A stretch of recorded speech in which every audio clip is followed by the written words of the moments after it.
ассалому алайкум дӯстон, хуш омадед ба шабакаи мо. Дар навори имрӯза барои шумо тозатарин ва муҳимтарин хабарҳоро аз ҷаҳони ММО омода кардем. Барои ҳамин наворро то охир тамошо кунед. Apple ҳиҷомат дар шаҳри Москва. Ширкати шифофармо ба шумо пешниҳод мекунанд ҳамчунин дороҳои гиёҳӣ барои қадро баланд кардан, барои мӯи сар ва риш баровардан, барои фарбе ё хароб шудан, барои меъда, гурда, писариазм ва витилигоро низ пешниҳод менамоянд. боварӣ надоред, худи ҳозир ба номерҳои дар рӯи экран буда занг занед. Шифофармо дар хизмати шумо. чемпиони пешнев вазни сабук UFC Чарлз Оливейра оиди реванш зидди Макс Холлоуэй фикрҳои худро баён кард. биёед суханҳои ду Бронксро гӯш мекунем.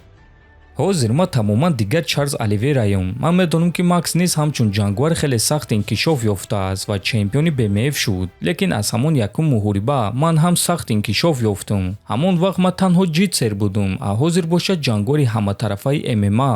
ҳамон вақт ма як бачаҳак будам, а имрӯз бошад ма шер дар майдони шеронам. аз ҳамин сабаб якум муҳорибаи мо ва ин муҳориба тамоман фарқ мекунад, гуфтааст Оливейра. хотиррасон мекунем ки якум муҳорибаи онҳо соли 2015 дар вазни ним сабук гузашта буд ки дар ҳамон муҳориба Холлоуэй пирӯз шуда буд. акнун баъд аз 11 сол онҳо реванш барои камарбанди БМФ мегузаронанд ки ин дафъа муҳорибаашон дар вазни сабук мегузарад ва аллакай рӯзи 8 март дар турнири UFC 326 баргузор мегардад. ба фикри шахсии шумо дар реванш кӣ ғолиб шуда метавонад?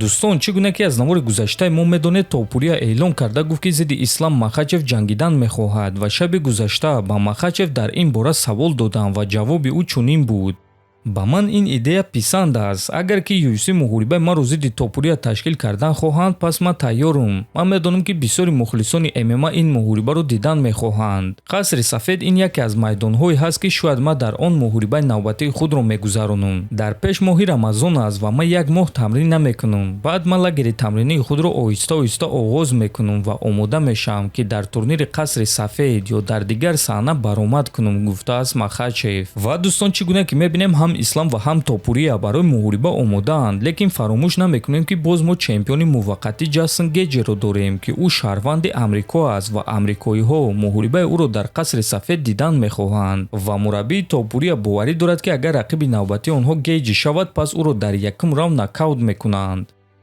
ман гуфта наметонам ки ин кор дар 30 сония, 1 дақиқа ё 2 дақиқа рух медиҳад, лекин ба 100% боварӣ гуфта метонам ки дар якум раунд ӯро ба хоб равон мекунем. 100% дар якум рӯ ба рӯ истода зарбазанӣ кардан. ман ба ин чиз 100% боварӣ дорам. чӣ қадар Ҷастин Гейҷи сахт бошад, чӣ қадар сахт ӯ ғолиб шудан хоҳад, ҳамин ки Илия Топурия зарбаи худро расонад, ӯ дигар ба пеш рафта наметавонад. лекин агар ки ба пеш равад, пас коре ки бо Оливейра рух дода буд, бо ӯ рух медиҳад. Оливейра ки ба пеш равад, лекин дар натиҷа ба хоб рафт. Гейҷи якчанд хатогиҳо дорад ки ман аллакай онҳоро омӯхтам ва ин хатогиҳо барои ӯ проблемаи калон мешаванд, агар ки дар муҳориба зидди мо онҳоро такрор кунад, гуфтааст ин мураббӣ. ва дӯстон, чӣ гуна ки мебинем, мураббии Илия Топурия 100% боварӣ дорад ки муҳориба зидди Гейҷи дар якум раунд ба анҷом мерасад. шумо дӯстон бо суханҳои ин мураббӣ розӣ ҳастед ё ба фикри шумо Гейҷи шанси манъ кардани Топурияро дорад?